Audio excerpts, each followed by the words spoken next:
Welcome to the AOA Future in Orthopedic Surgery podcast series.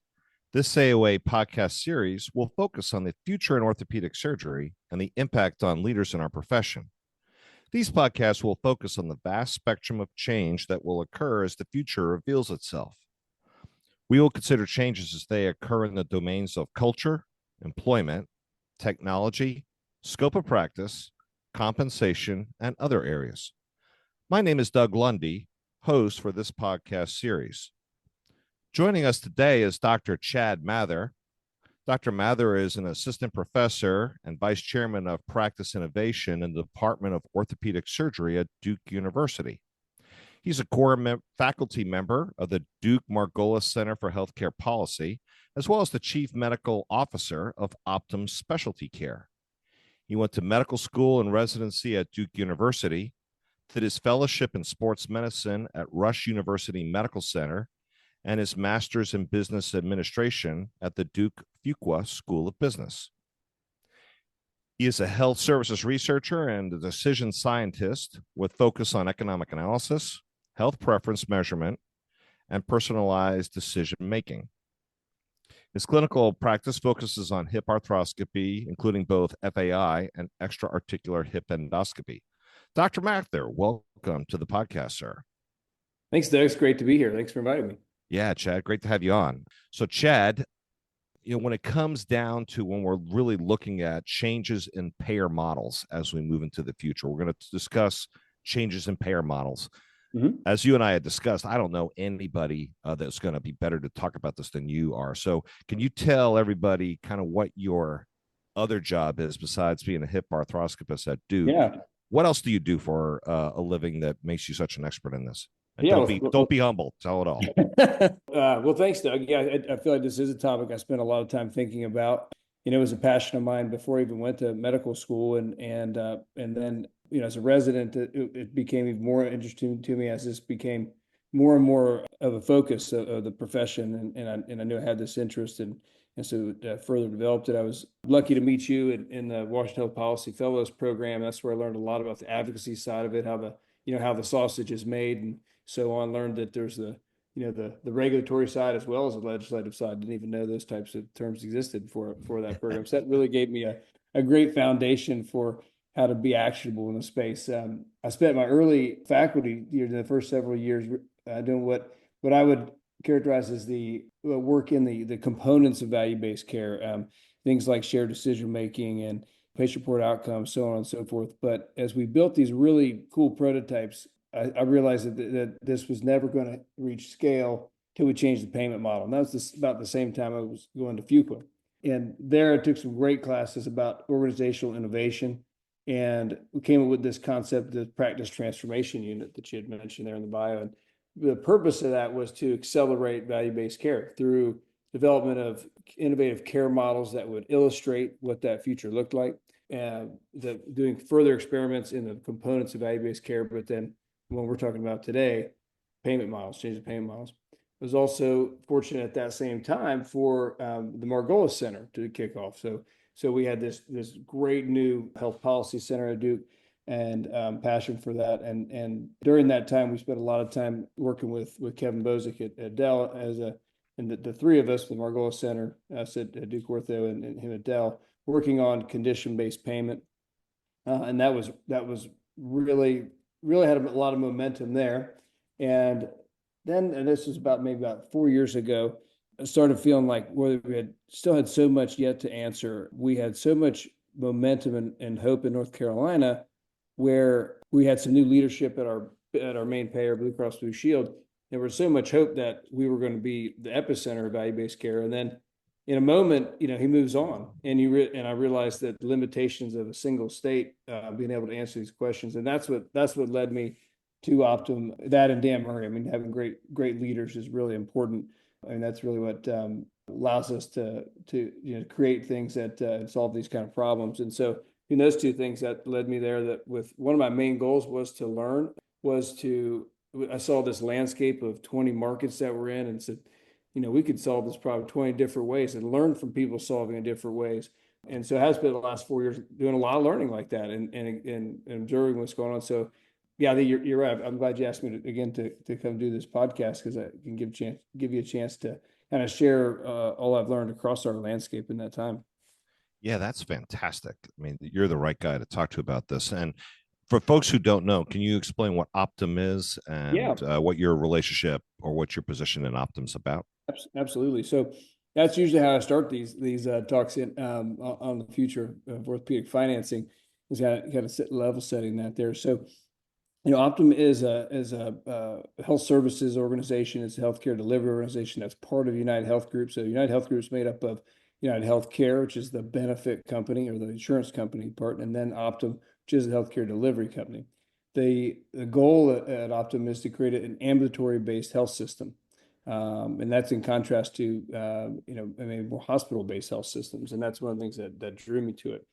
Optum is made up of a few big entities. You have Optum Insights, which is an data analytics arm. You have Optum RX, which is a big pharma arm, and then Optum Health, which is the primary delivery piece. And then within Optum Health, you have components that are specialized, like Optum Behavioral Care, urgent care, so on in another section.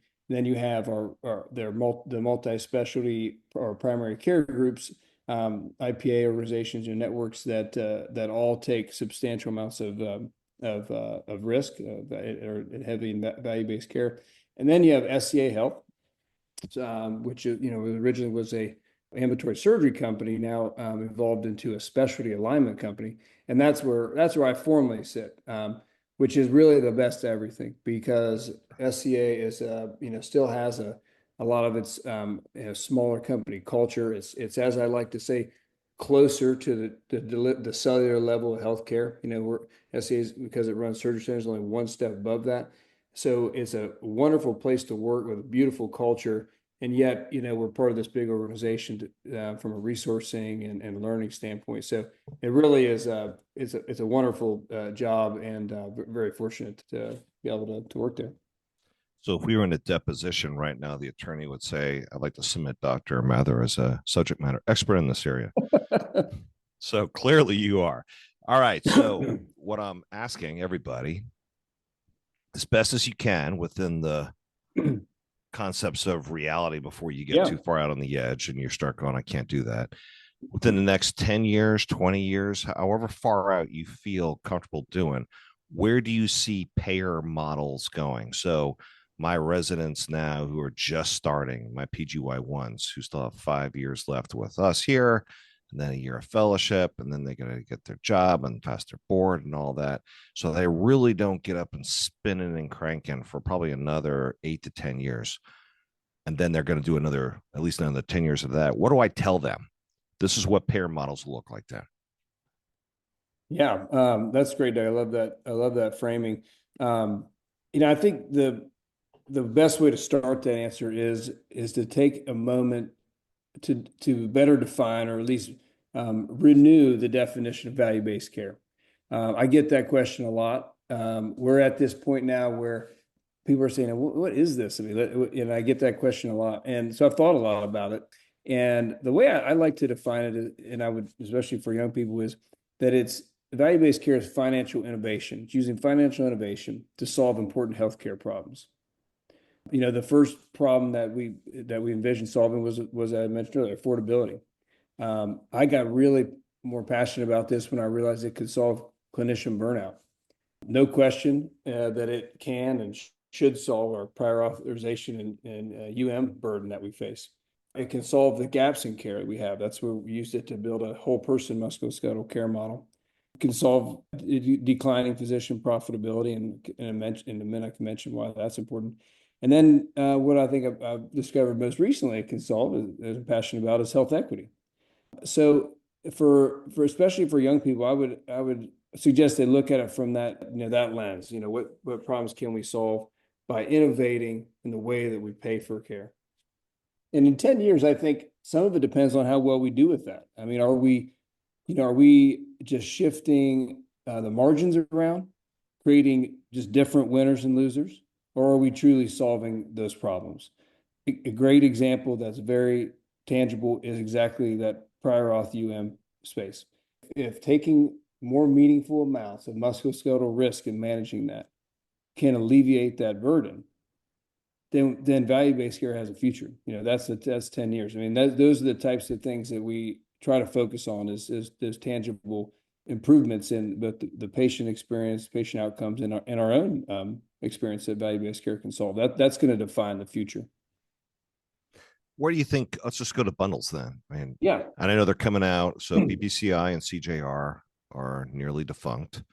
Now the federal government's come out with team transforming, whatever the rest of that is. I'm not council chair anymore. What do you think about bundles? And are these the wave of the future? Or are these just a flash in the pan? I think bundles are a building block. Well, the mistake we as orthopedic surgeons should not make is to see those as the stopping point. But they were a beautiful construct for us to learn. What things we did learn is if you put risk in a section of the delivery model, then you can get results. The bundles brought risk to the post-acute phase of care, and we see improvements in both outcomes as well as affordability in that arm. The problem with bundles, though, is, and this is what I challenge a lot of the surgeons to think about, they're built for the clinician.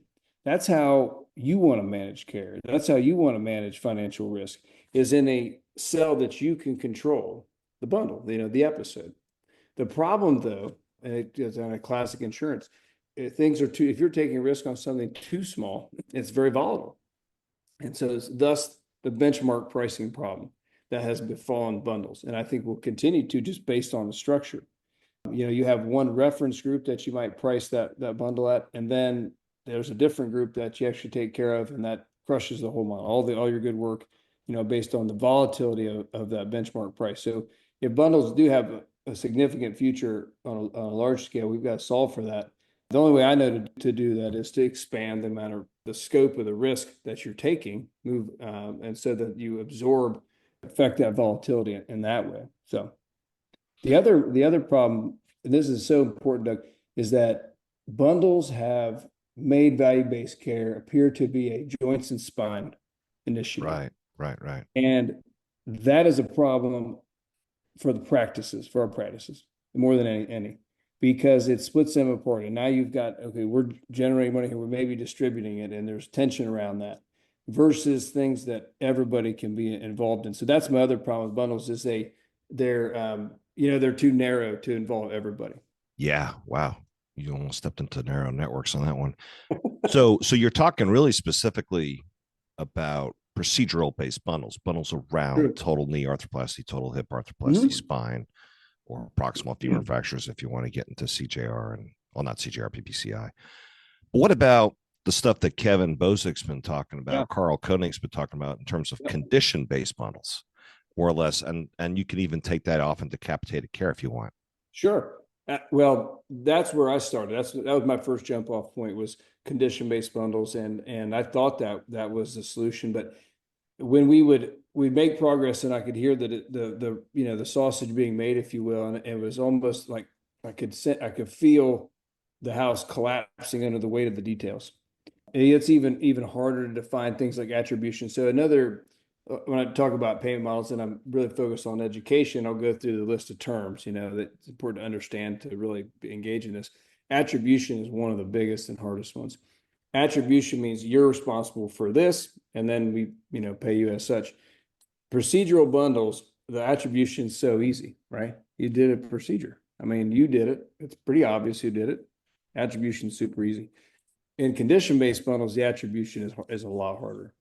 And that's challenging there. So you start to who's responsible for what and when, and then that affects, of course, the pricing and so on. So the details are challenging.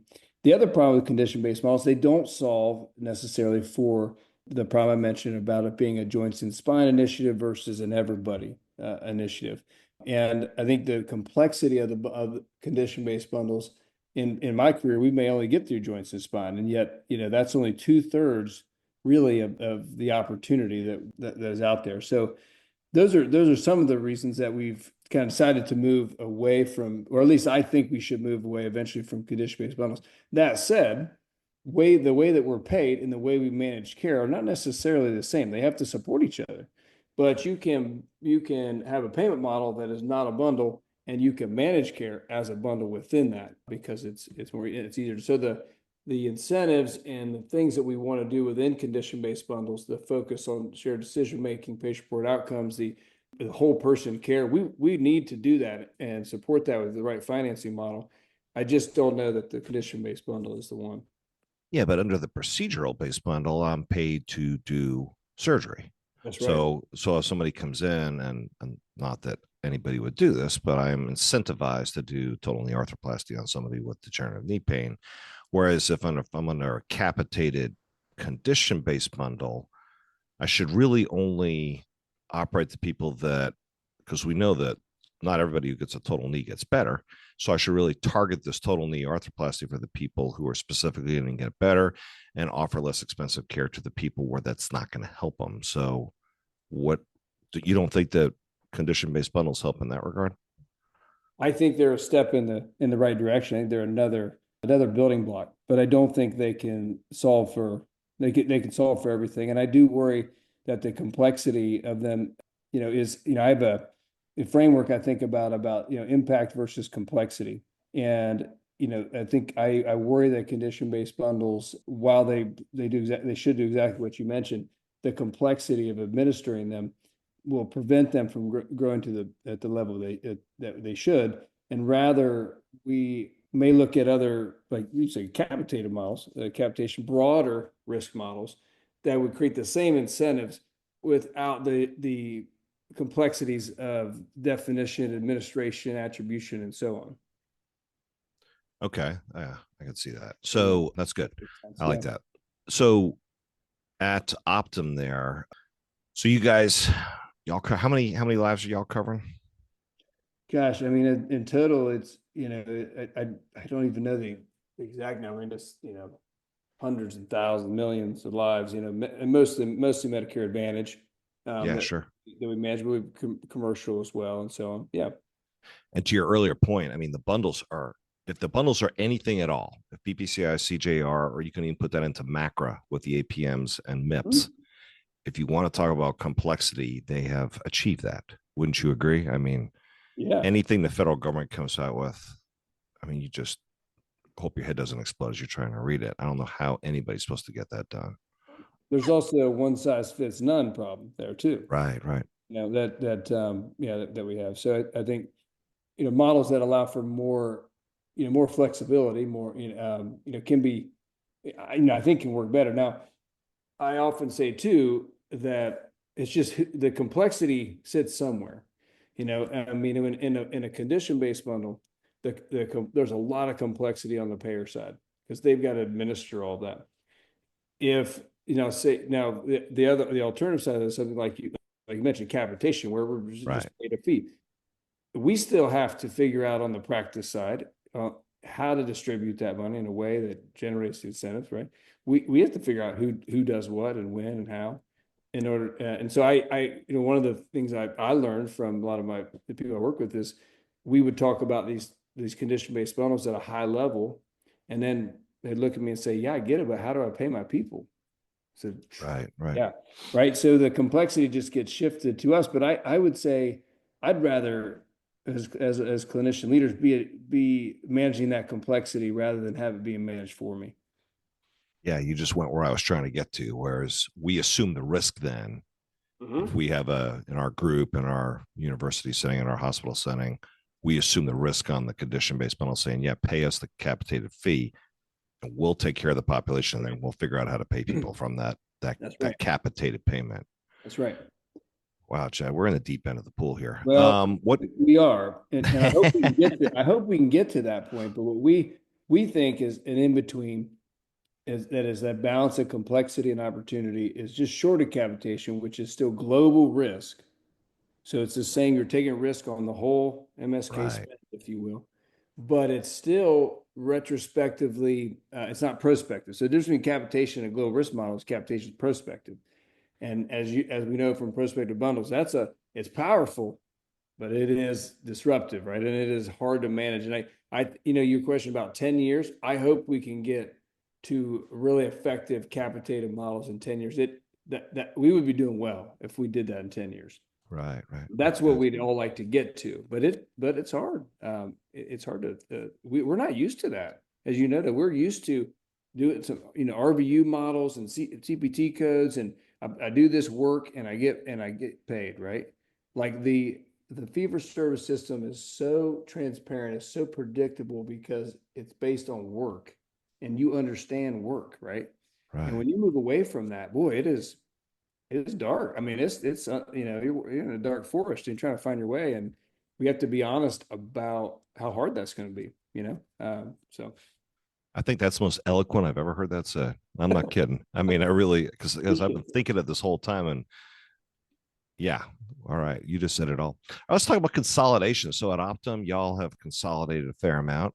Is yeah, how does consolidation of the payer market? How is that going to impact us in the future? What does that look like? yeah. I mean, I think I don't know. I don't spend a lot of time on that side of the house. Probably they wouldn't want me to comment on a lot on it anyway. I mean, from our side, the clinician side, the surgeon leaders side, I think that there is some benefit to some economies of scale. I think when you can move things state to state, so you have payers that cross the states, and you can say, "We did this great thing in Pennsylvania, model worked great. Let's take it to North Carolina." When you have a payer that can do that, a national payer that can do that, can transport those things, that does allow this to grow a lot faster. At the Right. same time, competition is great, and competition drives innovation, and I think you want to be in a place where there are multiple payers trying to solve the same problem, because we still haven't solved for it all. So there's some balance there, and so I guess if I was picking the perfect type of environment to drive payment innovation, I would say it's competition in the markets themselves with national relevance. So where the same payer had significant market share in a number of states, but maybe not a dominant share in any one single state. Yeah, it's great hearing you say that because when I was at Resurgence, I knew that Dan Murray was doing some really cool stuff at North Carolina with the Yeah, Blues, and we are like, man, we want to move that down to Georgia, down to Atlanta, and no go, buddy. It didn't cross over state lines. that's right. It's like, what do you mean? Come Yeah, on, Dan. And Dan was more than happy to share what they were doing at North Carolina, but the Blues wouldn't let us do it. that's right. That's right. Another question I had for you is, and you learned this in business school, I am absolutely certain, is that if you talk to the pundits, they say we pay way too much for healthcare in the US, that it's more than twice as expensive as other developed nations in the world without any increased evidence of quality. So we're just super expensive without any demonstration for that increase in cost. Hmm. And you work with one of, I certainly don't want to put you in a conflict, but you work with one of the big payers. Do you feel that stress that people are, because whenever I talk to the folks inside the beltway in DC, I feel that stress. Do you Yeah. feel that stress that, man, our healthcare costs way too much, we got to find ways to deliver this less expensively? Definitely. I mean, definitely. There's no question that when the risk is shifted to the clinician, and that affordability pressure is real. But I'm glad you asked this question though, because this came up with recently. One of my partners, one of our great clinical partners, said, I don't know about this whole value-based care thing. Are we just like I said, shifting the margins around, and is a patient ever going to see the benefit of this and so on? And I said, you know, we should in our back of our mind question whether they even want to spend less on healthcare. I know that might not be, Right. that might be controversial, but I think more what they want is more for what they are paying. The society wants more for what we're paying on healthcare. I think in this country we do value our healthcare a lot. I think we value our access to healthcare a lot. We value our health a lot, and I think we're just not getting enough for what we're spending. I might argue that that's actually what value-based care is supposed to drive. That's why I like to introduce it as solving these problems. One of them is the cost of care, but I think I listed five or six, right? So I would challenge that, and I think thinking about it in that way helps you understand what any one stakeholder wants out of this. The other problem, though, and one of my payer friends told me this was great insight.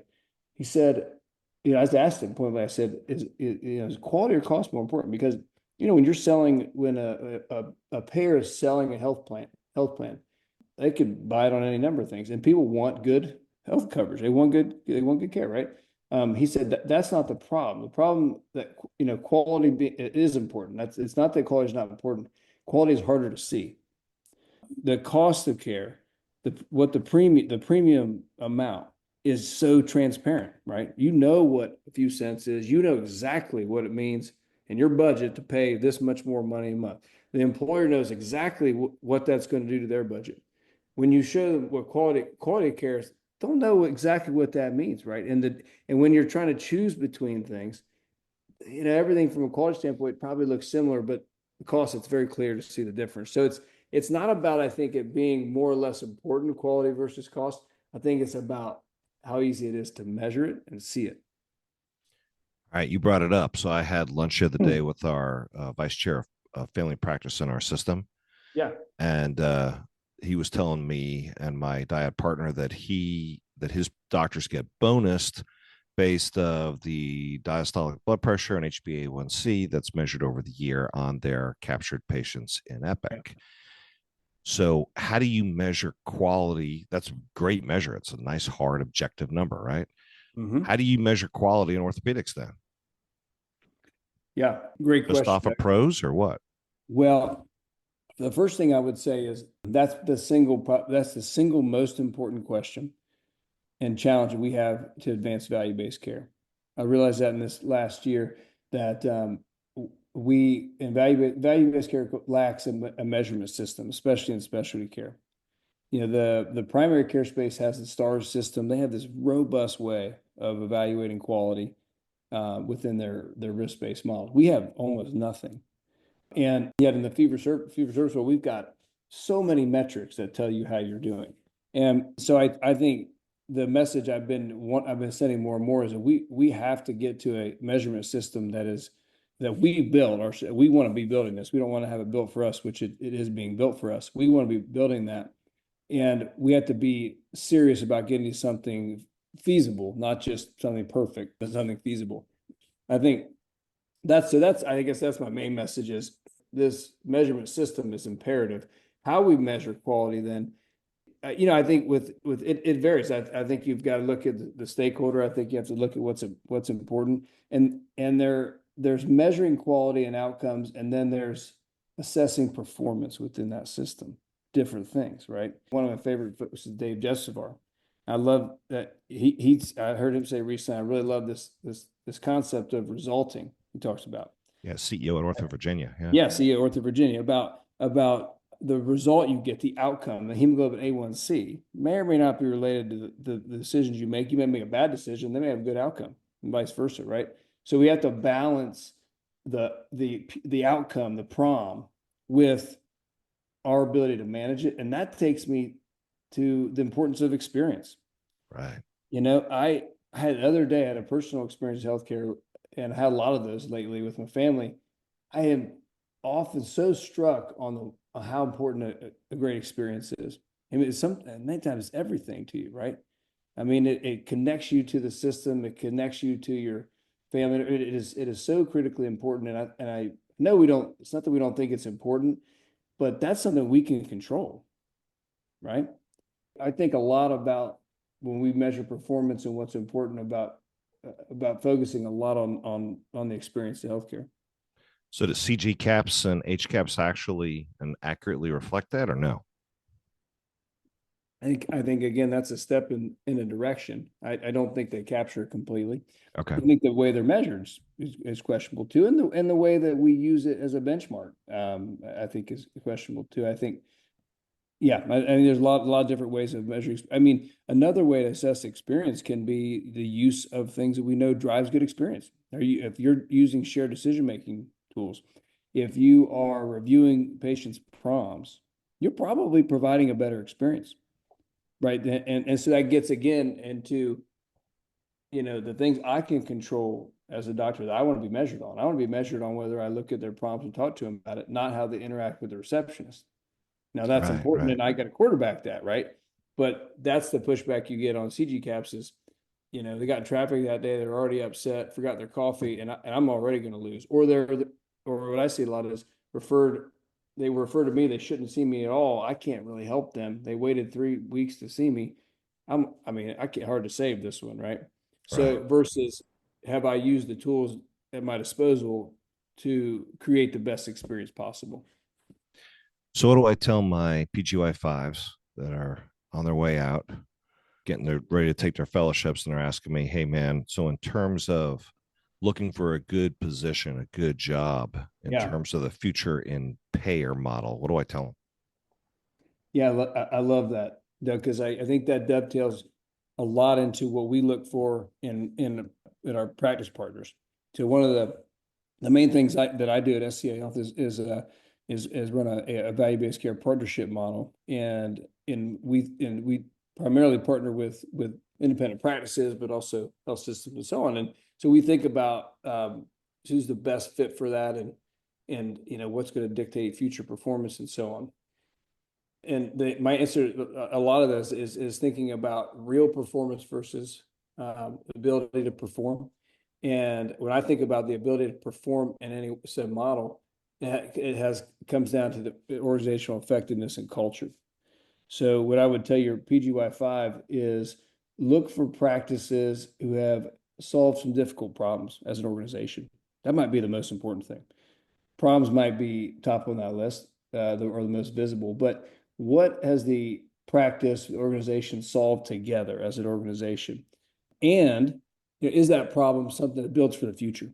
So, one of my kind of four big things to watch for or to solve for is how do we evolve the way we deliver care to be at the forefront of value-based care to dictate what's going to be done versus react to it. And if we do it too far, we're going to bankrupt our practices. We can't completely change that payment model, but if we don't change it all, then we will constantly be playing catch up. We'll have no leadership in that. And so I think, you look at a practice who has built for the future without having to be paid for every piece of thing that they do, has invested, right, in the development of capabilities for the practice.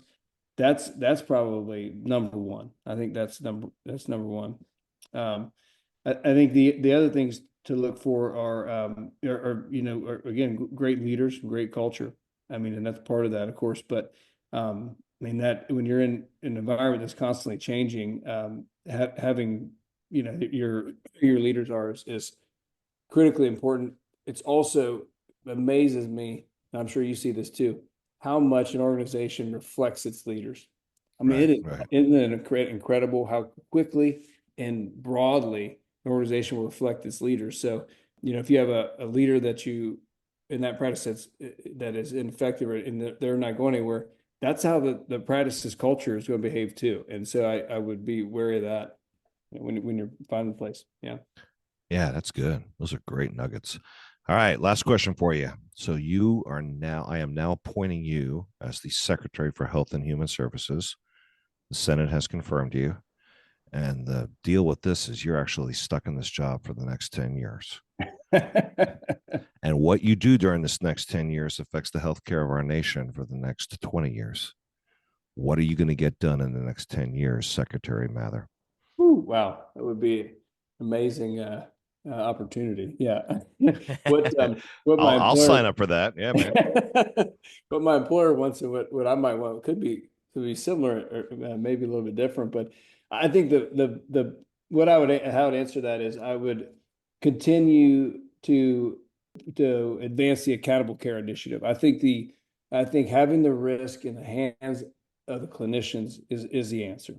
And as a the HHS and CMS so on, important to remember that our role is to facilitate that, right? It is not to be in that game, it's to facilitate it. And I think there's more that can be done to share learnings, to learn from what's happening where and so on, and really drive that, to listen to everybody that's involved and really sharing a lot of those learnings. I think from a specialty standpoint, we have to figure out how to really to get to meaningful risk. Like the accountable care initiative cannot end with primary care. It has to involve Right, right. specialty care, and that's what I mean. If, in that role, that's what I would focus on the next 10 years is expanding accountable care to meaningfully engage and involve the specialists. Right now, I think the accountable care is transferring it to the primary care provider and then facilitating the interaction with the specialist. But I'm talking about actually meaningfully transferring that risk, making the specialists accountable in those more type of global risk models. That's going to move care forward. That's going to drive affordability and really create something that feels different to our patients and that in this case constituents, if you will. So. Well, if I was elected president, you'd be my Secretary of Health and Human Services. All right, this has been absolutely spectacular. I really enjoyed talking with you, Chad. So we have had Dr. Chad Mather, who is the Vice Chair of Practice Innovation at the Department of Orthopedic Surgery at Duke University, where he's a hip arthroscopist. He's also a core faculty member of the Duke Margolis Center for Health Policy and the Chief Medical Officer of Optimus Specialty Care. Chad, thank you so much for being on the podcast. Great. Thanks, Doug. It was great being here. Always great to talk with you and see you. Absolutely, friend. And y'all look forward to Futures in Orthopedic Surgery podcast on this podcast channel.